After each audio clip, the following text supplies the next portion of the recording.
পশ্চিমবঙ্গের ভোটার তালিকা নিয়ে যে স্পেশাল ইন্টেন্সিভ রিভিশন বা এসআইআর চলছে তা নিয়ে কিন্তু অনেকের মনে অনেক প্রশ্ন, অনেক টেনশন। তবে চিন্তা করার কিচ্ছু নেই। আজকের এই আলোচনায় আমরা পুরো ব্যাপারটা সহজ করে বুঝে নেব, যাতে আমাদের সবার ভোট সুরক্ষিত থাকে।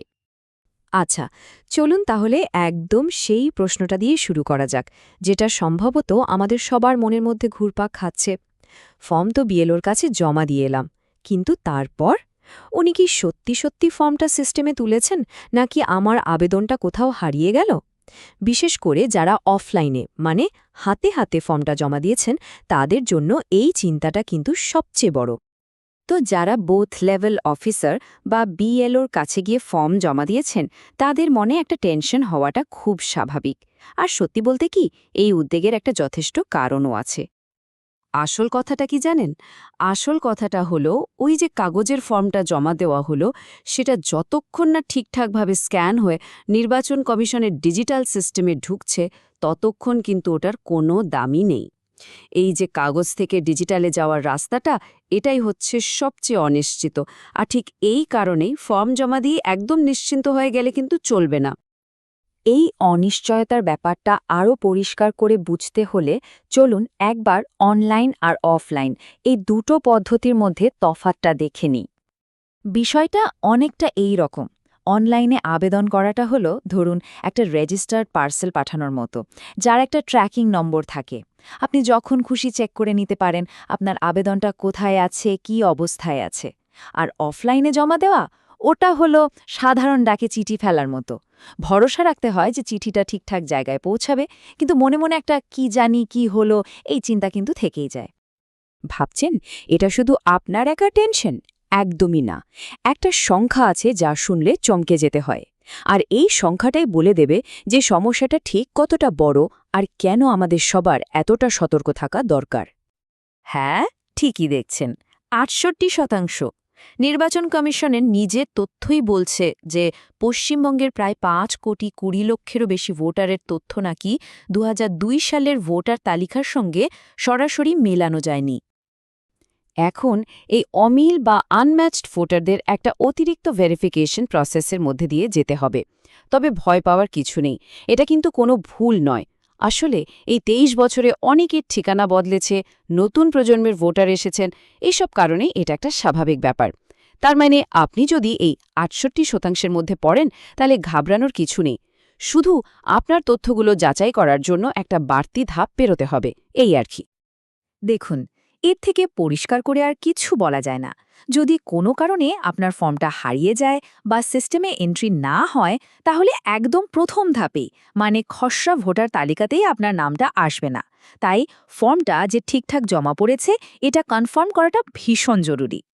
তাহলে উপায়, সমাধানটা কি?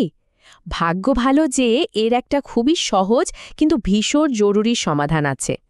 একটাই পদক্ষেপ নিতে হবে, আর সেটাই আমাদের সবার জন্য রক্ষা কবচ হয়ে উঠবে। পুরো বিষয়টার মধ্যে একটা মাত্র তারিখ আছে, যেটা ক্যালেন্ডারে একদম লাল কালি দিয়ে গোল করে দাগিয়ে রাখতে হবে। কারণ এই তারিখেই আমরা সবাই জানতে পারব যে আমাদের জমা দেওয়া ফর্মটা আদৌ সফলভাবে সিস্টেমে ঢুকেছে কিনা। তারিখটা হল ৯ ডিসেম্বর ২০২৫। হ্যাঁ, এই দিনেই নির্বাচন কমিশন খসড়া ভোটার তালিকা প্রকাশ করবে। যদি এই লিস্টে আপনার নাম থাকে, তাহলেই বুঝবেন যে আপনার ফর্ম সফলভাবে জমা পড়েছে, মানে ওই দিনটাই হলো আসল পরীক্ষার দিন। পারলে এই স্লাইডটার একটা স্ক্রিনশট নিয়ে নিন কিংবা কোথাও লিখে রাখুন, কারণ ৯ ডিসেম্বর তারিখে এই ওয়েবসাইটগুলোতে গিয়ে বা আপনার এলাকার ইআরও অফিসে গিয়ে নিজের নামটা কিন্তু আপনাকে খুঁজে দেখতেই হবে। বেশ, এখন সবচেয়ে জরুরি প্রশ্ন, যদি ৯ ডিসেম্বরের খসড়া তালিকায় নামটা খুঁজে না পাওয়া যায়, তখন কি হবে? টেনশনের কিছু নেই, ভয় পাবেন না। এর জন্য একটা নির্দিষ্ট রাস্তা আছে। খুব সহজ কয়েকটা কাজ করতে হবে।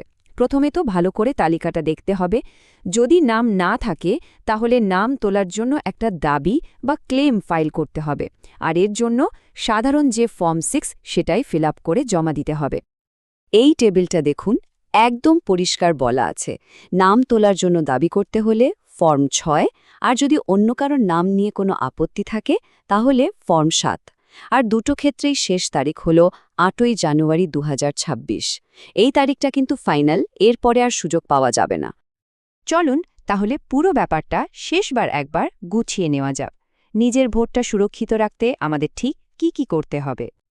মাত্র 4টে জিনিস মাথায় রাখতে হবে। ১. ৪ ডিসেম্বরের মধ্যে ফর্ম জমা দিন। ২. বিএলওর থেকে যে স্ট্যাম্প দেওয়া রসিদটা পাচ্ছেন ওটা যত্ন করে রাখুন, ওটাই কিন্তু প্রমাণ। ৩. ৯ ডিসেম্বর অবশ্যই খসড়া তালিকায় নিজের নামটা খুঁজুন। আর ৪. যদি কোনো শুনানির জন্য ডাকা হয় তাহলে সেখানে অবশ্যই হাজিরা দিন। পশ্চিমবঙ্গের মুখ্য নির্বাচনে আধিকারিক কিন্তু আশ্বাস দিয়েছেন যে কোনো বৈধ ভোটারকে তালিকা থেকে বাদ দেয়া হবে না। এটা নিঃসন্দেহে একটা বড় ভরসা। কিন্তু দেখুন, সরকারি প্রক্রিয়ায় অনেক জটিলতা থাকে, তাই নাগরিক হিসাবে আমাদের নিজেদের একটু সতর্ক থাকতে হবে আর নিজের দায়িত্বটা পালন করতে হবে। শেষে একটা অনুরোধ, আমরা সবাই সবার অভিজ্ঞতা থেকে শিখতে পারি। বুথ লেভেল অফিসারের কাছে ফর্ম জমা দিতে গিয়ে আপনার অভিজ্ঞতা কেমন ছিল? কোনো সমস্যার পড়েছিলেন কি? নিচে কমেন্ট করে আপনার গল্পটা জানান। আপনার একটা কমেন্ট হয়তো অন্য অনেকের কাজে আসবে। আর এই আলোচনাটা যদি দরকারি মনে হয় তাহলে একটা লাইক আর সাবস্ক্রাইব করতে ভুলবেন না যেন।